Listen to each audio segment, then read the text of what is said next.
What's the word I'm going for? Substantive? Somebody answer. Holly, Cody, help me out. I'm going to cut this. Substantial? Yeah, let's change it.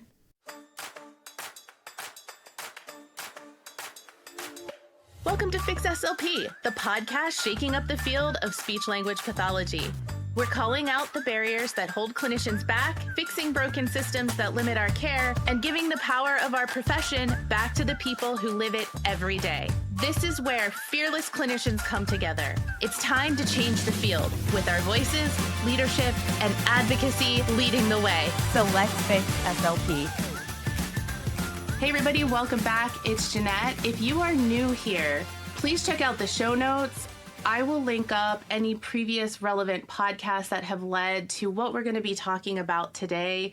We will also have a website that you can check out at the end of the podcast, but most of the important stuff, if you want to get caught up, you can find on our social media, either at FixSLP on Instagram or Facebook. We're just going to jump right into it today. For years, SLPs have been saying the same things. Our reimbursement is too low. Our costs keep going up. Practices can't sustain these rates. Clinicians are being asked to do more and more and more with less and less and less, and our services are being undervalued. The question that I have been increasingly asking myself through the AMA process and now the CMS process is, how can we prove all of this? We have been telling stories since February to the AMA. Now we're starting to think about the stories that we can tell to CMS. And that's fine, but how can we prove this not with stories, not with a Facebook thread that someone has posted with 600 comments, not with a survey asking SLPs whether they feel underpaid or a petition making some type of statement. If somebody from CMS, Medicaid, or another payer looks across the table at one of us and says, show me what it actually costs to provide these services, can we? And increasingly, I think there is a second question we need to be able to answer. What happens to patients and the workforce when the economics no longer work? So right now, we do not have nearly enough national evidence to answer those questions well, and so we're going to build it. Today, I am introducing the Speech Pathology Education, Advocacy and Knowledge Project, or the SPEAK Project. We have been working on this behind the scenes very quickly, and I'm really excited about it because there's a lot we're going to do, but our first major initiative is a national economic data project focused on what it actually costs to provide SLP services. And after working through the design, it's becoming more than that. So we also want to understand treatment patterns, payer mix, access to care, wait list, workforce pressures, and what happens operationally when reimbursement and coding structures change. I have already signed a $50,000 engagement letter to get the national data work underway. No, Fix SLP does not have $50,000. So we'll talk about that later, but this is an actual professional commitment, and we need to raise that pretty quickly. But the $50,000 is not going to be the whole campaign. Once we have the evidence, we need the right legal, regulatory, and advocacy expertise to help us use it. And that next phase will likely require another $100,000 or more. So this is not a $50,000 survey. This is the beginning of a serious national evidence and advocacy effort. And there are two things this profession can give us: money and data. And some of you can give us one, some of you can give us the other, and some of you can give us both. So I have two very special guests today that are going to help us launch this. I've told them no pressure. We have Holly Ellis from North Carolina here because she was part of a collaborative group in North Carolina that has already completed a substantial SLP cost data project like the one we're going to do nationally. And their findings and white paper have not been released publicly. They have a powerful data set ready to go. I've heard some of those numbers. And the group is just being really strategic about how and when they use it as they watch what happens with CMS. So Holly may tell us about some of that. We're not going to tell you their numbers today. We can talk about how this group built the evidence, what they learned about the process, and why having credible data ready before you need it is really powerful. Then I have Cody Underwood, the CPA, who worked on that effort and who is leading the financial data side of the Speak project. So Holly, I'm going to let you take the mic. Why don't you tell us who you are? And then I have a whole bunch of questions for you. My name is Holly Ellis. I am a private practice business owner. I lead the Triangle Private Practice Owners Group here in Raleigh, North Carolina. I also help lead the NC-STOTPT Pediatric Advocacy Alliance, and I help to work and support the Private Practice Owners Committee within the North Carolina Speech, Hearing, and Language Association. So the goal here is to be collaborative, bring education, support advocacy across North Carolina. Holly and I met at the Fix SLP After Dark meetup in Washington, D.C., but Holly was recommended for today by the group that has done this work, so I just thought it was like a full circle moment that I didn't even directly ask you. They said, we think Holly Ellis would be good, and I said, I know her. I have her number in my phone. So I said, you don't have to introduce us. We'll just message her. So thank you for coming, Holly. Let me ask you, before this project existed in North Carolina, what led the group to realizing anecdotes weren't enough, the stories weren't enough, you needed more than just stories? So getting the data was the most important thing. One of the things that I realized initially during advocacy efforts was to make sure that we had data. We worked with people who said, hey, when you go to talk with the senators, when you go and you talk with the representatives, you need to make sure that you have data to support and back up what you're saying because they are about the numbers.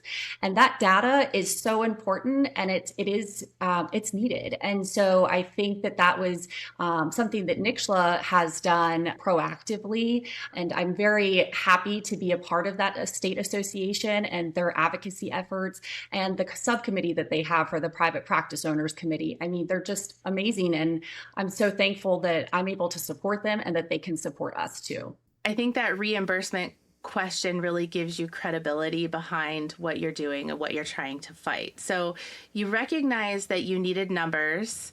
What took the group from saying we need the data to actually deciding what should be collected? How did you guys go about doing that? The Private Practice Owners Committee, they met and they came up with a list of items that were needed. And from there, they said, we actually need to look over the data and be able to have things that are looking at all aspects of owning a private practice. And what does that look like on paper? And that's where Cody came in. He was able to help in that way. But these leaders have said, okay, we're not just looking at what it costs to provide a service, but all of the other data that needs to be included. So what are the testing costs? What does it cost for our speech language pathologists, our EMR systems? Really looking at everything and putting that all together for what that actual reimbursement was. Once you launched this, what did you learn about getting busy practice owners to participate? Because that's something I'm a little nervous about. Is we're going to talk about numbers here with Cody and how many responses we need. Tell us how many you guys got, because I know the number and I am so impressed because you got it in a very short amount of time. What did you learn that you needed to do, or how did you get these people who are busy to participate and really give you very sensitive information? So I think one of the things that has been a catalyst here is when, private practice owners were just at a space where it's like, we can't take any more cuts. We had in the state of North Carolina, we had not received a rate increase for over 20 years. So when we got that 3% cut initially within the state of North Carolina, everybody was like, we can't do the 3% cut. And so we used these advocacy efforts, we used social media. There really was a catalyst with Stephanie Molina. She was doing a video. It got shared and viewed over 1 million times. And people they noticed, and they became interested and involved. And then we had a platform. And that was one of the things that we used in our NCST OTPT advocacy group, is to talk to people about, hey, these are changes that are happening now, but we have to continue in that advocacy effort. So social media platforms really helped spread the word more in again, within the state of North Carolina. But as we saw with the 92507, taking it to a national level, there's been some really great supports with the speech therapy advocacy Facebook group, Fix SLP. We've seen some real leaders come out from this movement where we're saying, hey, we can't take these cuts, and were we actually represented in this survey, and what does that look like for us, and the data and the numbers, and we want to be made aware. We want to know what's going on. And so I think for the state of North Carolina, our state association worked with us as the members. And I think that was so meaningful. When members reached out, there was information, and they had the Private Practice Owners Committee gave a presentation for private practice owners and talked to them about what was needed in order to support this new effort, and being able to help with 92507 and the changes that were coming out and helping us get prepared for that. And I still feel like there's so many things that we as private practice owners, we are just unsure of right now. And that's hard because we're planners and we want to know the numbers and the data and what this looks like for us. And the waiting has been, I think, really difficult, but I think there's strength in getting that data and knowing what it is, and being able to have somebody that can come to the table to advocate and being on the same page. And I think that's so important that we're coordinated in that way. And that was definitely shown here in the state of North Carolina and our state association during that 3% cut. And when it was time to move, they were able to do it. And they sat up there with other associations, and that rate reversal that did go through. And so we were able to get all of that money reimbursed. There's strength in numbers. Mm-hmm. I am always so impressed with the SLPs in North Carolina. First of all, we need to get your association on the pod to do our state-by-state advocacy talk, because they've not done that yet. But I'm going to take people way back to early 2024, just months after Fix SLP started. Our first win, I can't say it was a win that I participated in, but it was Fix SLP inspired. Clinicians in North Carolina heard what we were doing on Fix SLP, and they got to work in North Carolina, and they were the first state to get their CCC issue figured out and resolved for Medicaid billing. You guys are just leaders. I'm so thankful for all of you, because we now have a model to use to make this happen quick. We are recording this on August 14th. The end of the CMS comment period is September 14th. Any of you were around for the AMA stuff, you know that window closed before we expected. So really, we shouldn't wait until the final bell on the 14th. We need to have this in a day or two sooner. So we have to go.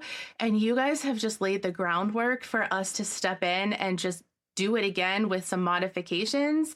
And so I am so thankful for all of you, for the state association, and all of you for sharing Cody with us, and then getting to see those questions that you use so we could make our own data set out of those. And I'm just so impressed. As you were making decisions, because now I've been going through this process and we've been trying to decide how to do this, how important was it that the raw financial information that these practices were sharing and providing went to an independent CPA rather than an SLP organization like the state association?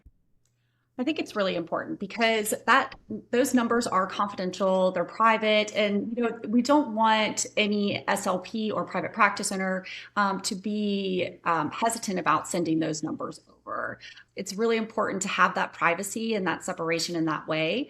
So I do feel that having somebody like Cody who's able to take that information, keep things private, but then give us a raw data set that we can then use for negotiations or being able to have the data when we're speaking with people that can make a difference. And I know people get so anxious. They want to know what the data says and what do you have. And it's so hard to wait to hear. So we're not going to be talking any numbers, anything unpublished yet. But so without telling us those unpublished numbers, what kinds of questions can the completed North Carolina analysis now answer or help support? When I was filling out the white paper information for the cost analysis survey, it was something that I had to come back to several times. It did take some time. I had to gather numbers. And I think that for me, it was quite shocking to see what the actual cost of it running the business when I'm looking at all of the things and the components that go along in that data set. And then to see what the reimbursement was from North Carolina State Medicaid and then what I actually needed was surprising to say the least, especially because, I want everything for my staff. I want to be able to have a nice space for our families to come. I want all of these lovely things. I want to have the right testing protocols. I want to have materials that aren't broken for our families to come and use. And so again, all of these things that we spend money on to have the space for people to be that they can come and get therapy and be able to get the help that they deserve, be able to have that 5-star quality therapist that has the continued education and has the materials that they need to be able to diagnose and to treat. And all of those things cost money. And so I think to see that in the analysis, and that survey was pretty extensive when you're really breaking every single thing down. And that is what that cost analysis did. It looked at everything from travel, administrative support costs, technology, what it cost for staff. And when we think about this over time, all of those costs just continue to rise. Our testing protocols cost more, shipping costs more. I mean, it's just, there are things that we want to support our staff and, being able to have raises and that they should have that. They have a higher education and they shouldn't stay stagnant at a job for several years. They should be able to be paid for their documentation time. They should be able to grow and into leadership, and all of that stuff, costs money. And so I think being able to look at a survey and actually analyze all of that data to me was quite shocking when I looked at what the actual reimbursement rates are and then the diversification of our payer sources, whether that was Medicaid or through insurance reimbursements. And when I looked at what the percentage of Medicaid was almost half. And so to think of, that could be decreased, and not just decreased by 3% this time, but maybe more. And I think that was sad, because I want to be able to give our families and our staff everything they deserve. I've talked to some of the other women that you've worked with throughout this AMA and CMS process. Was on the phone very, very early with North Carolina. And actually, last week I was on vacation in North Carolina. And what are the chances that the two women I've been talking to the most were like 20 minutes from where I was vacationing? So I got to go have coffee with them, and don't tell my kids, but I think it was my favorite part of vacation, was going to meet with them and just get to know them better and talk about what you guys have done, which wasn't the purpose of getting together, but of course that's where we went. And one of them shared that you knew about this before almost anyone else did, and you followed and you stayed on top of it, and you've gone through this process even longer than I have. And it's powerful. And so now you all know what's happening. You are all aware. And so what does it mean strategically to have that evidence ready while you're watching all of this, while you're watching what CMS does? You started this before those rates were even out. You started this before you knew if fixed SLP representing SLPs everywhere with a smaller team of business owners was going to win at that table at the AMA. You guys were just collecting data and getting ready and getting your ammo ready. And so now that you know you have this evidence ready, what does it mean strategically for all of you in your state? I can honestly say that I feel so much more confident and hopeful for our state association to have this information. I feel like I have somebody that is in my corner. I feel that for them to have the data and that they've been proactive. We have a great private practice owners committee. And I know Jerry Bates, she was the leader of that private practice owners committee when this started before her retirement.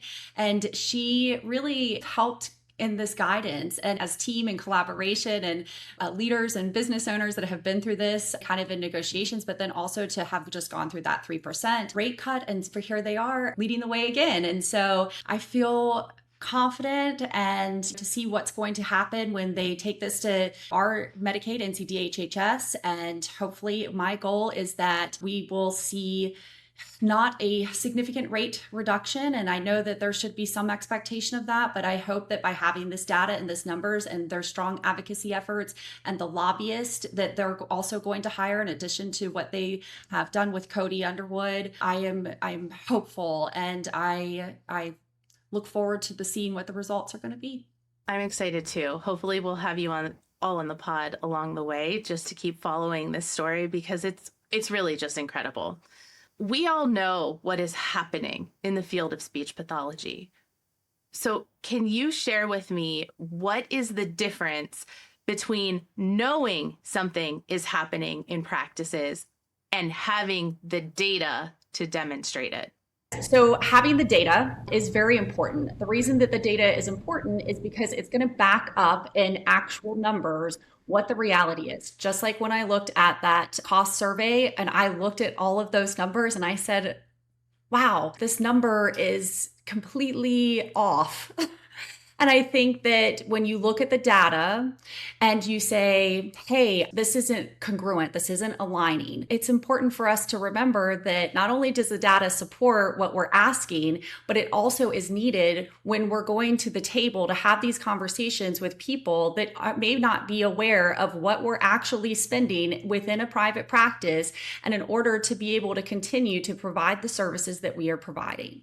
Right. And no one is coming to save us. If you watch Shark Tank, they drill down numbers down to price per unit of a little piece of plastic, right? And no one knows what we do, generally speaking. And so if no one knows that, no one is going to know what it costs to do what we do, because they don't know what we're doing. And it is our job to know those numbers. And maybe not every SLP needs to know those numbers. A clinician fresh out of school isn't responsible for knowing the numbers of who hires her, right? That's the business owner's job. And so this is where it's our job to come together with our numbers to show people what it costs to do what we do. That is our responsibility. Yes, it would be nice to have a larger organization that has this stuff ready to go, but we don't have that. And so this is where I'm happy to step in with the platform that I have been growing with all of you over the last 3 years to say, let's go. This is why we're here. Because we know what we all do. We know that we deserve more with master's degrees and higher level education and hours and hours and hours of continuing education to refine our craft. We all know that. And now we have to put numbers on a page to show the decision makers in Washington, D.C., how much we actually are worth and what our value is, because no one else is doing that. So we're here to save ourselves, and we need to get it done. So Holly, thank you for sharing all of that. I'm going to pivot over to Cody now to talk about the mechanics of all of this and why respondents should trust the process if they're thinking about giving numbers. So Cody, before we start going with questions, why don't you tell me who you are and what you do and why you're here? Sure. Thanks, Jeanette, for having me. So my name's Cody Underwood. I'm a senior manager with Ritchie May. We're a national accounting and professional services firm. I am located here in Raleigh, North Carolina. A lot of what I do is really consulting work. It's taking numbers, breaking them down, trying to find trends, trying to forecast, trying to show budgets, and trying to get things in the right cost buckets and really painting a picture to help the reader understand their internal organization. So that's kind of who I am.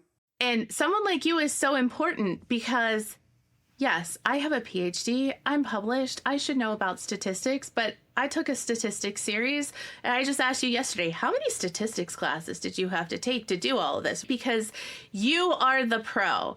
Can someone like me run some of this? Yes, but we really need someone who knows how to drill down and do this right. And that's always been who I am. If I'm going to do this, I'm going to do it right.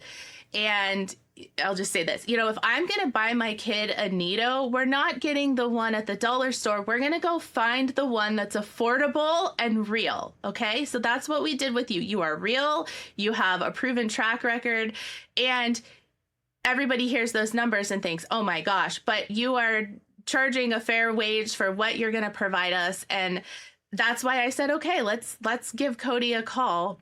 He's coming highly recommended. So I imagine there are a lot of skeptical practice owners out there.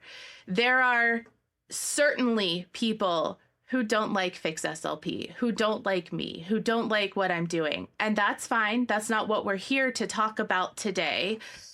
But if those people are thinking, I'm not giving Jeanette or Fix SLP my books, good, because I don't want them. My brain already has enough in it. I don't need any of that coming in to make it messier.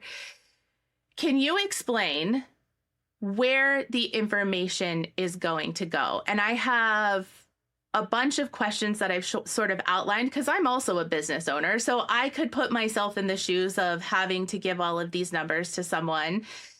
Can you tell us first who receives an individual organization's completed financial information throughout the Speak project? So completed surveys, when they're submitted, they're sent directly to me via email. Between me and Richie May, that raw data set stays internal. The only thing that is released to Fix SLP or Speak would be aggregated average numbers without all the identifying specifications and factors. Okay, so I think you just said this, but I'm going to ask it so we're really clear. What raw information will I, Jeanette, or Fix SLP or the Speak project ever see? Nothing that identifies any one practice from another. So this isn't a research project where we're trying to publish in a major journal. I'm not employed by a university. So this isn't being run through an IRB because we don't need one for this and it will slow us down. But because of my background, you and I have talked a lot. We are going to run this thing like there is an IRB above board. We are going to do all the things like I am going up for tenure at the end of this. Okay. We are doing this right if we're going to do it.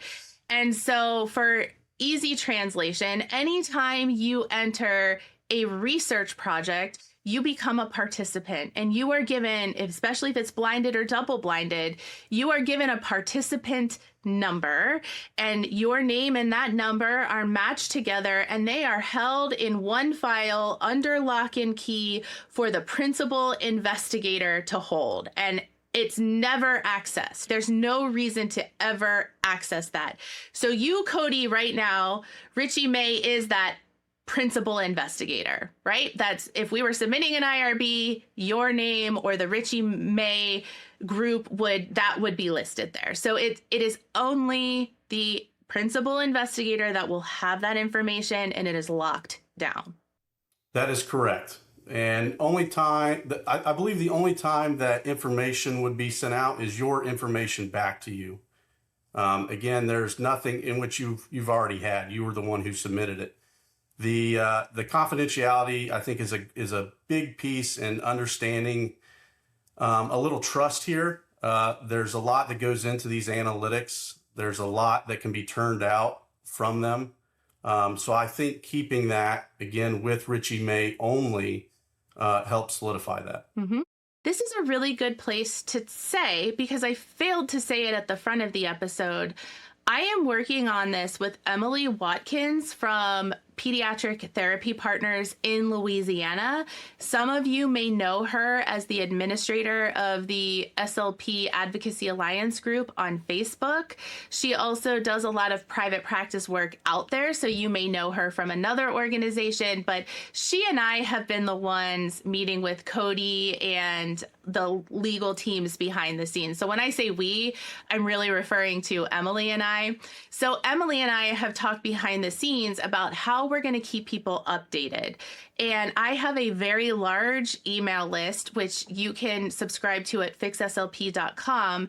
And certainly there will be a couple emails going out, but we thought it might be important to keep financial donors and data donors up to date via a separate email list. So I think what we'll do, Cody, just on the survey itself, we will ask for explicit permission for you to share the email address with me and Emily so we can give people information about what's going on because they've donated data. So we want them to be able to be in the know. And so we'll add that. And if you don't even want him to share the email address, that is fine. Just make sure that you sign up for our regular email list at fixslp.com. But I do think there's going to be separate emails for both of those subscription groups. In the survey, we'll have a yes or no drop-down list that whether your email address be given for that mailing list. If they don't, but they want to provide a different email, can they do that? Absolutely. I think we've talked about it a little bit, but again, I'm going to ask all of these questions just to make sure we're very clear. How will identifying information be masked and the results be aggregated? So just kind of like you said, every survey gets responded with a survey ID. It's a randomly generated ID number. That bridge between the survey ID and the actual survey respondent, again, remains 100% with Richie May. So it's that ID that now becomes your identifier. But again, that's a completely random number assigned to your survey. And we talked about this in depth yesterday. What happens if an outside organization later asks for the underlying data? Same thing. The identifying factors are not released. It would either be reported in an aggregate number or setting or individual, but again, no identifying factors being released. And this is a good place for me to say, we really talked about some organizations by name specifically about who can have this data and who can't. So we already have some agreements between Emily and I that we've said to Cody, they're never getting this information. But one thing that I want to make clear is anytime that a state like North Carolina is facing a cut, information like this is going to be needed. And so it is my genuine hope that we can continue to do this. I don't know if it's going to be needed yearly. That's not something I've looked into yet because we're on such a crunch to get this out. But maybe every other year, every 3 years, there's certainly going to be some type of cycle where this type of information is needed. And it's my hope that the Speak Project can continue in that capacity so we always have the nationwide information, but then we're going to talk about how we're going to do this by state. So I'm in Ohio. If Ohio is facing significant Medicaid cuts in a year, it is my plan that the Ohio Speech, Language, and Hearing Association could come to the Speak Project and say, can we have the data? And that answer would be yes. We're not going to fund the analysis specifically of Ohio's data, but they can take it and they can fund that and they'll have it so they don't have to collect it. When we pass that, we can pass it however it's needed. It's not going to be aggregated by the state, but they can pay to have that done themselves, either through Cody or another party. but it won't come with any identifying information, and it would be passed to a reputable organization. You know, if Jane Smith off the street says, we're facing Medicaid cuts, can I have that information? That answer will be no. So there will be some criteria set up on how organizations can get it. But it is my plan to be able to always have it available for the profession. And we can talk about that down the road. Right now, we just need to get this job done for all of us. I've said it a couple times in a couple ways, but why does an independent CPA analysis make the final product more credible? Just understanding the facts, the procedures, the confidentiality, the trust. I think there's a lot of things that go into that. There are things that between me and you, we will find and discuss certain scenarios. I think there's a lot that can be added to that. So the survey that we did in North Carolina, we started with this idea to try to come out with what are the true costs of performing 92507. And it multiplied into quite a lot of things. So there were things that we dove into such as an inflated rate. The rate hasn't increased in 14, 15 years. If we take consumer price indexes and walk that forward, what does that rate look like today? Some other things we looked at were non-Medicaid rates, comparing Medicaid rates to non-Medicaid rates. And then we dove into a whole nother, I guess I'll call it like just other factors. We dove into employee turnover. We looked into what are the steps to become an SLP in the state of North Carolina? What about waitlist? Do you have them and how many people are on them? So we had all these factors, and then that bundled package, when it all comes together, I think is really pretty powerful. Yeah. I also think it makes this project more credible because you don't have any skin in this game. You're being paid for a service. You're not an SLP. Your financial future doesn't depend on what the numbers say. You just have a job to do. We're going to get you the numbers, and then you're going to tell us what they say. And like any research project, you have a hypothesis, but that outcome doesn't always match that hypothesis that you hoped you were trying to prove. And there is a chance that maybe these numbers won't show that. But given what we've seen in North Carolina, we're pretty sure we will have some numbers to send to CMS. And that's another reason why this is so important, because you aren't going to sit in your office and massage numbers to say what we want them to say. You are going to give us numbers that mean something one way or another, because you have a reputation to protect too, right?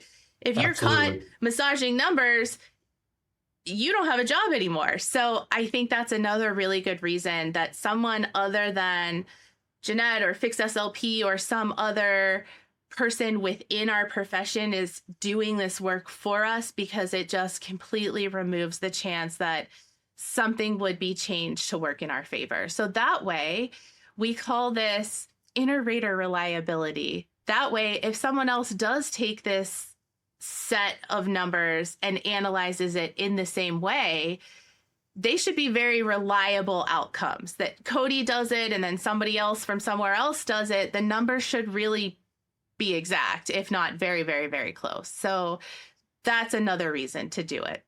I think you had asked Holly the question of, what is the difference between approaching from an opinion versus a data set? The way I view that is opinions versus facts. And although the opinions may be correct, there's nothing really to support that. And so if we're going to go the factual side of this, they indeed have to be facts. The numbers are going to be what the numbers are. They're based off the surveys. They're not toyed with. They're not skewed. They're exactly as they're sent in. Yep. So North Carolina focused exclusively on pediatric private practices, but we have a much bigger job to do because all of our jobs are at risk of cuts. We've made some decisions about who should participate. So what did we decide? Who should complete this for a pediatric outpatient practice? So any private practice that is doing pediatrics or those that are closely tied to that industry, again, this would be private practice only. I think it's a long shot that we're going to get this, but if you're listening right now and you bill Medicare for pediatrics, which is less than 1% of the pediatric population, we really need your responses to talk about the G code that's pending. So if that's you, don't assume someone else is going to send in a number. You might be it. So please, please consider sending us information, especially if you're billing Medicare for a child. So with Medicare, that brings in adults. So North Carolina only did peds. We have to go across the board. So who should be completing this for an adult outpatient Medicare Part B provider? Again, any private practice that's doing Medicare Part B, or again, those closely tied to that. Yes. And I would take it a step further. We do have in-facility and out-of-facility costs. In-facility would include skilled nursing, but if there is someone interested in submitting us numbers from a skilled nursing facility, don't hold back. Send it in. If we can't use it, we still have it and it can be used for something else at some other point. But we would love to see those numbers. I've expressed in a previous podcast that I really feel like skilled nursing facility SLPs are at the highest risk for cuts when they are employed by a contract therapy company. So we can support that fight if we have those numbers. It just has to be a skilled nursing facility willing to share those numbers, their Part B numbers with us, and we will gladly take them because we can definitely use that information. So really any Part B service across the board, it just has to be someone intimately familiar with the numbers. So why is simply being a treating speech language pathologist not enough to fill out the data set? This survey takes a deep dive into a lot of different costs. It's costs that maybe a specific SLP may not have access to. So a lot of these costs are split in between direct services and indirect services. The direct would be the one-on-one therapy time. The indirect would be the administrative support, the maintenance, the everything that goes along with making sure that SLPs can perform their jobs. So really getting at that high level of who can really break down the financials of their own practice is the correct person to fill the survey out. Good. So to say this again, I don't want your books. As a trained researcher, I want the evidence that comes from asking strategically planned questions from a large representative sample that is given to an independent professional, smarter than me with the mathing, to analyze many organization numbers together. That's what we want. So this part has been explained as we've worked through the design that North Carolina has so generously shared with us. We have a big group, lots of followers, lots of people listening to this, lots of people checking in, lots of people online saying, what can I do? We have a big group with a big chance to do big things. And if you have learned anything about me over the last 3 years, I go big or go home, okay? I'm going to go for the best and we'll see what we can get done. So North Carolina only asked about 92507.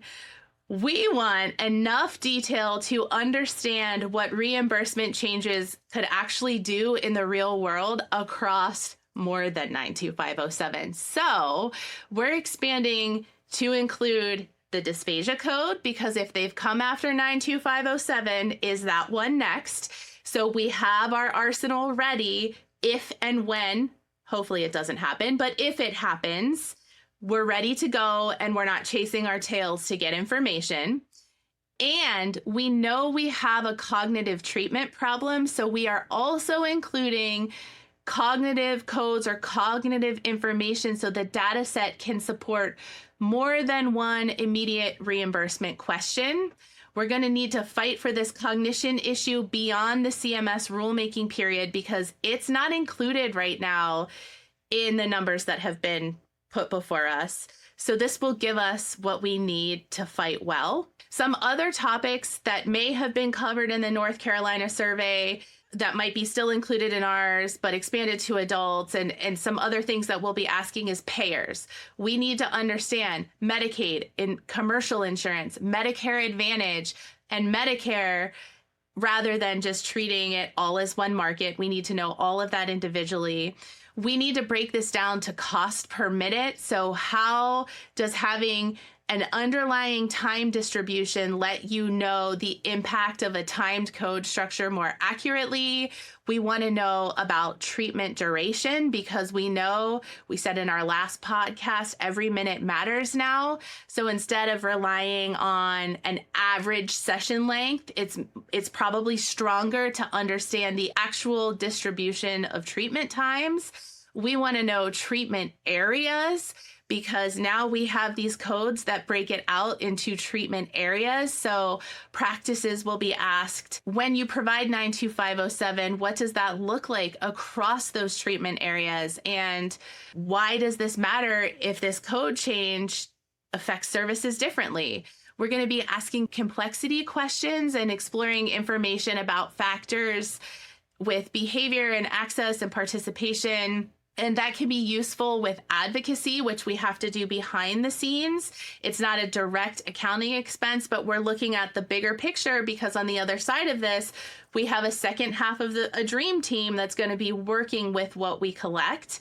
And we want to know about the workforce. So something that we've learned along the way that I've mentioned already is beneficiary impact. If there's staff turnover, if there's less staff to be hired, one of the people we've spoken with said, if SLPs are going to choose to not use their degree anymore, that will cause a beneficiary impact. So we need to know about the turnover now. We need to know about any planned cuts for compensation now that we've seen the numbers, plans for future hires.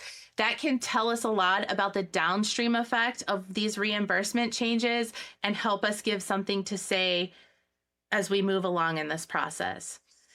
So this is where this becomes much bigger than what does a therapy visit cost, and much bigger than we deserve higher reimbursement.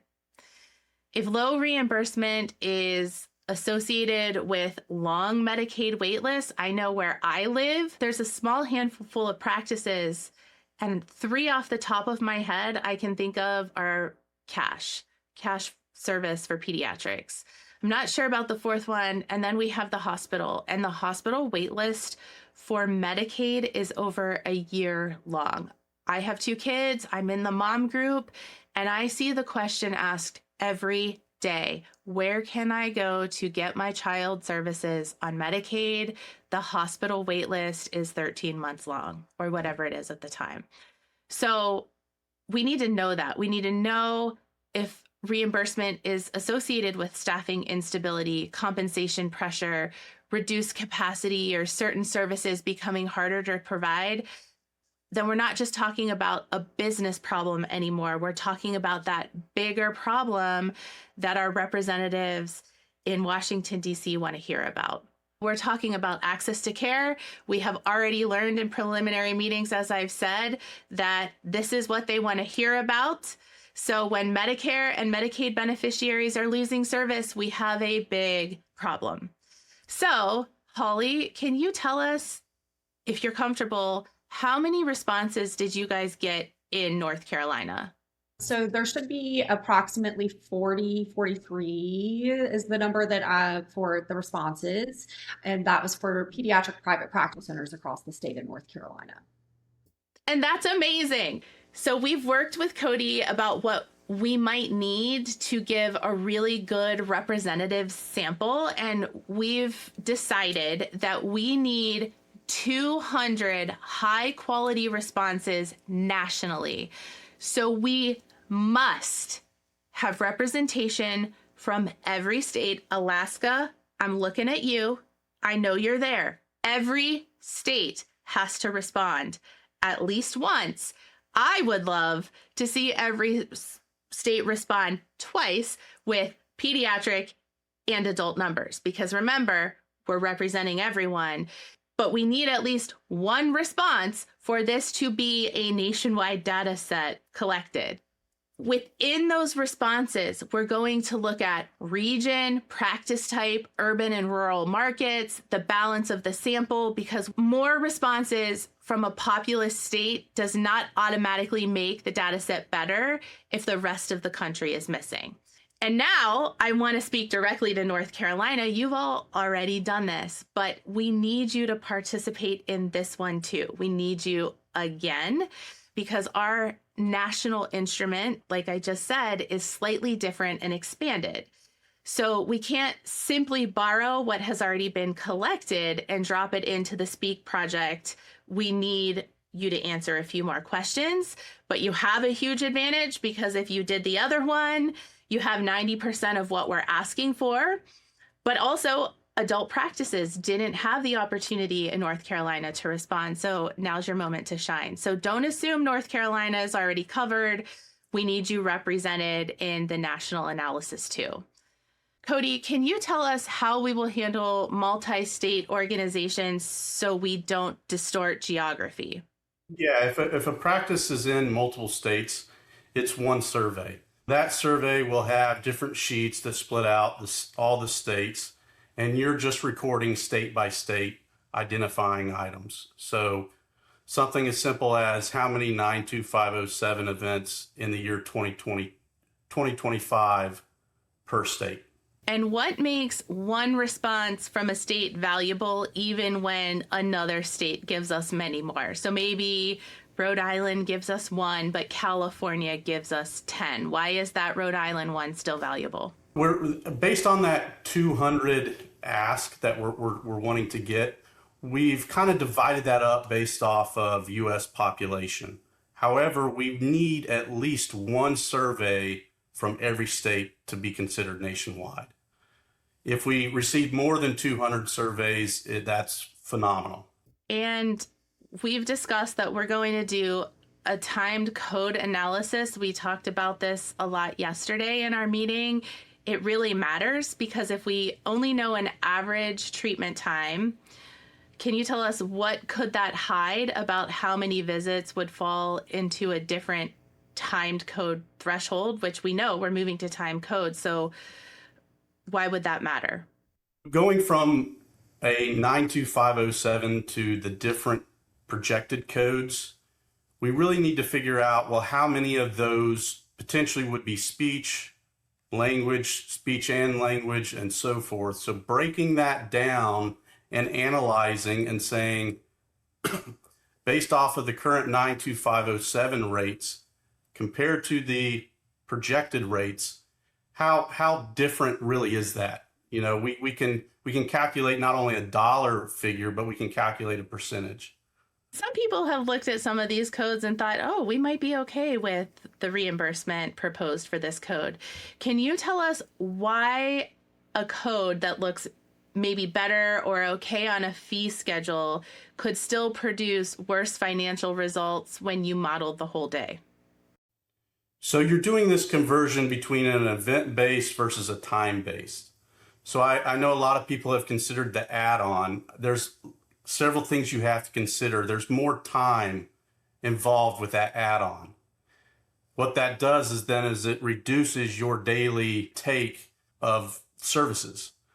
So depending on timing of each 92507 and how that applies to each of the new code structures, we can kind of reverse engineer your 2025 financials to kind of back into, if 2025 was based on what is proposed, what does that look like? As a medical SLP, I've heard, well, now you guys got what you've asked for. You're going to get longer sessions. You're going to get to see your people longer. Isn't that what you wanted? No, this is not what we wanted. I've said it before. But explain this to people. If longer required sessions to maybe meet that same reimbursement rate means fewer available appointments, what happens to capacity and wait lists? Everything grows, everything backs up. There will be a stronger demand for SLPs, but with the rates where they are, the supply may not be there. Right. And because businesses won't be able to hire more people, right? They won't even be able to hire people. And I don't know the answer to this question. I hope you can answer it. How do payer mix and service type change that analysis? I think there's a risk with practices analyzing a little bit too deeply into trying to get the most out of the codes. What they can do is unethically pick and choose. They can pick and choose different service codes. They can pick and choose different payers. There's a lot of things that can unwrap and cause major issues down the road. And it's not issues strictly with the practice. It's issues with the speech therapy industry as well as their communities. And we said it, Cody's not an SLP. He doesn't know what's going on over here with us. We see this with cognition right now, right? In 2017, ASHA told us, start billing 92507 for cognition. And so we did. And now a ton of commercial payers won't reimburse the 29 and 30 codes. They want us to bill 92507. And the new code set doesn't have a place for us to bill for those services. And now the commercial payers aren't paying the other codes. So that has happened. But the other thing that has happened is exactly what he just said. People trying to play the game to find the most money, where the reimbursement for those cognitive codes was lower. So even if they were reimbursed in nursing homes, we were told always bill 92507 because our employers knew that's how they were going to make the most money. So what he just said is exactly what has happened in the world of cognition. So it's not out of the realm of possibility that this could happen again with equal trickle-down effects. It's going to cause issues later on if we don't do this the right way. And I said that in a Facebook group recently where someone was like, well, if we just change our wording a little bit, if we just change recall to comprehend. First of all, those are two different things. Second of all, doing that is going to do this entire profession a disservice. And I said that. Do we want to do this right now? Or do we want to risk walking the line of ethics that could put us in a bad spot later on? We need to do this right from the beginning so we can fight to get the changes we need so we can continue to do it right with the right compensation for years down the road. If we start bending our ethics, we're going to end up in a place worse than we are right now. Might take decades, but it's going to come. So I think that's what Cody was trying to say nicely, but I've already called this out. So that's what he's talking about. So a fee schedule tells you what a code pays. It does not tell you what that code does to a practice, a workforce, or a patient's ability to get an appointment. And that's what we're trying to measure with some of this that we're going to collect. Okay. I'm going to be precise because the next phase of this strategy is still being finalized.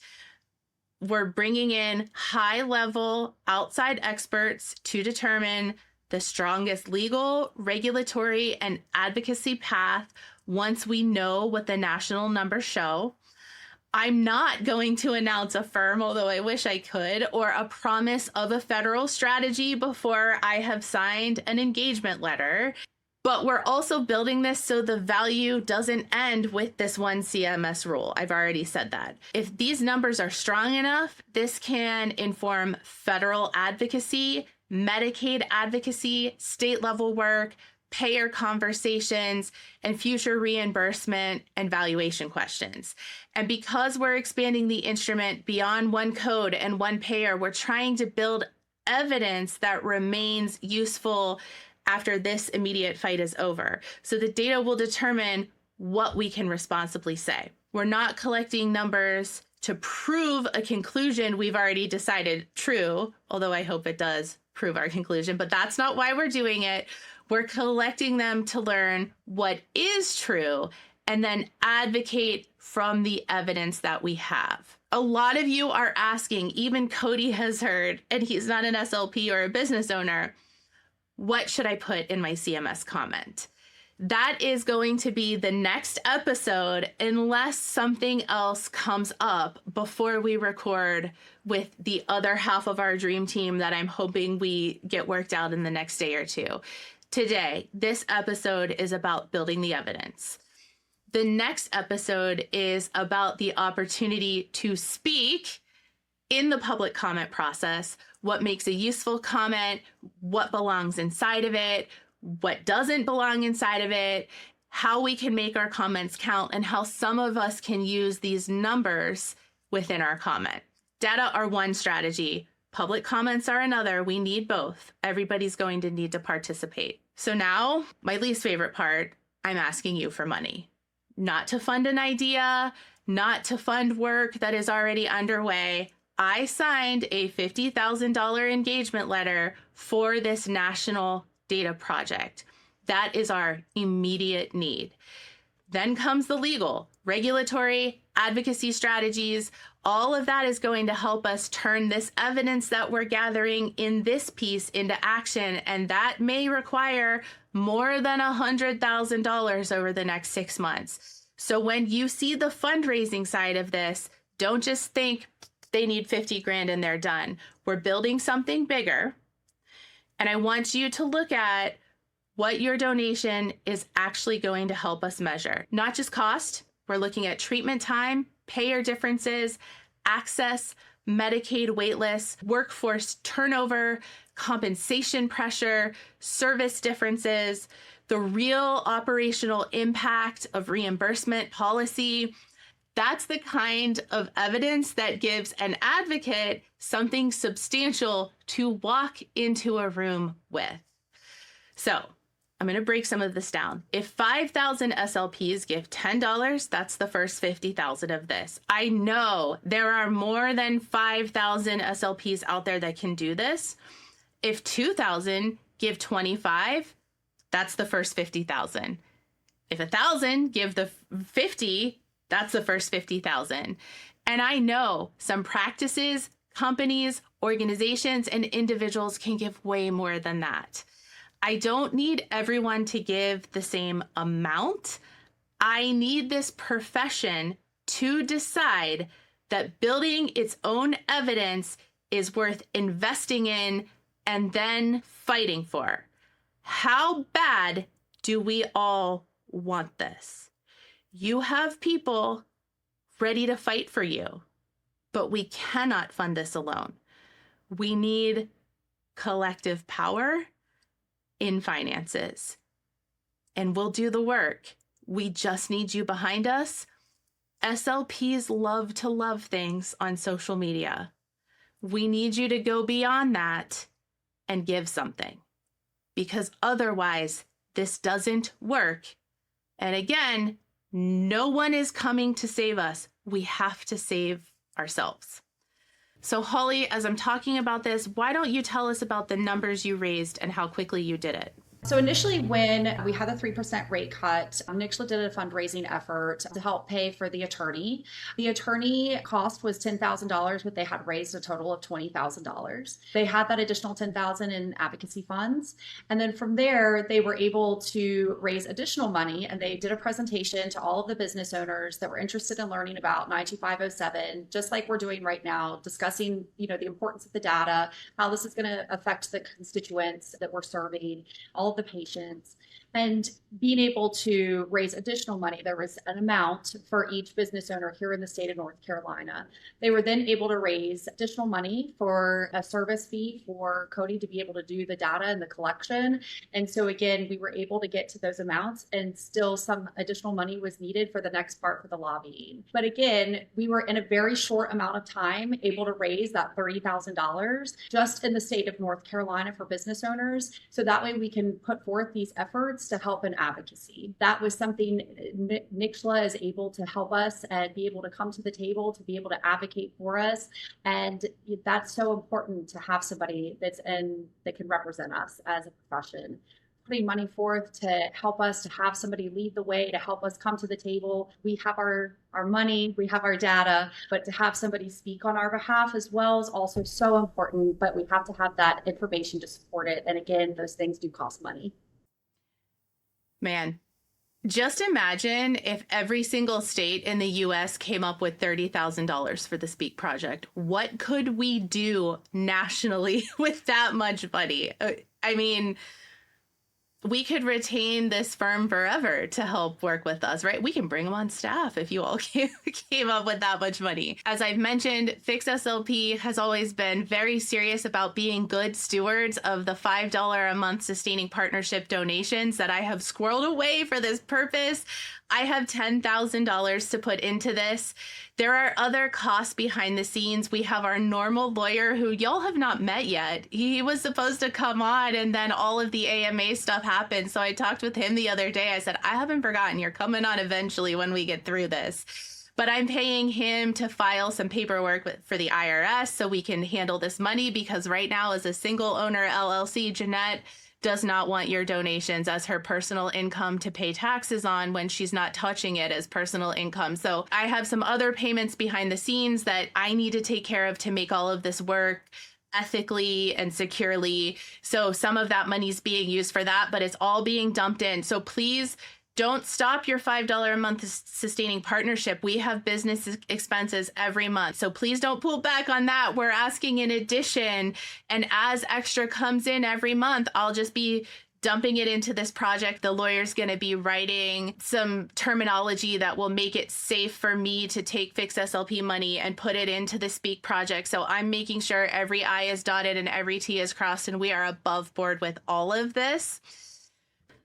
There are two currencies that I've said that move this project forward: money and the data. If you cannot provide organizational financial data, then donate. If you can provide numbers for us, then participate. If you're in North Carolina and you already did the earlier project, we need you again. You already have most of the answers, so please don't sit this one out. If you can donate both numbers and money, do both. And if you're not the right person for either, because you have a circumstance that you just have to sit this one out, get this episode to the person who is the right person. Maybe your boss is a physical therapist or an occupational therapist. Get this episode to them. They surely know that change is coming.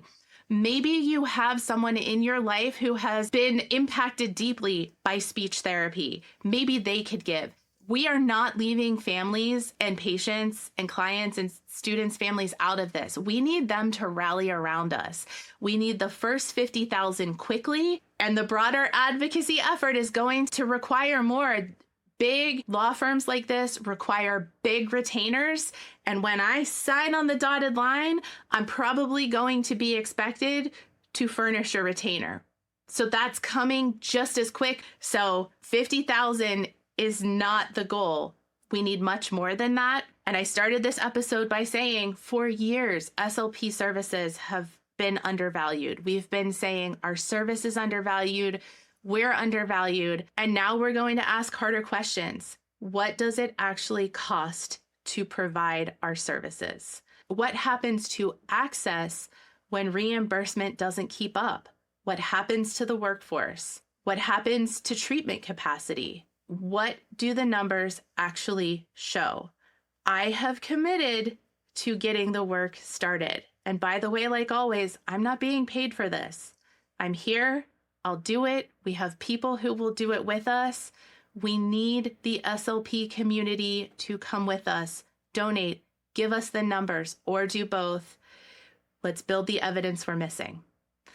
And before you go, I just want to make this incredibly easy. Everything that you need is at speakproject.net. That will be linked in the show notes. Everything you need for patients, families, your business to donate, go to speakproject.net.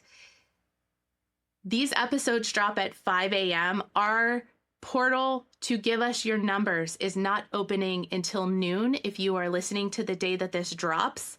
Everything you need, speakproject.net. And I want to mention one more thing. This is not an SLP-owned private practice project. If you own or operate a business that employs SLPs, but you aren't one, we still need you.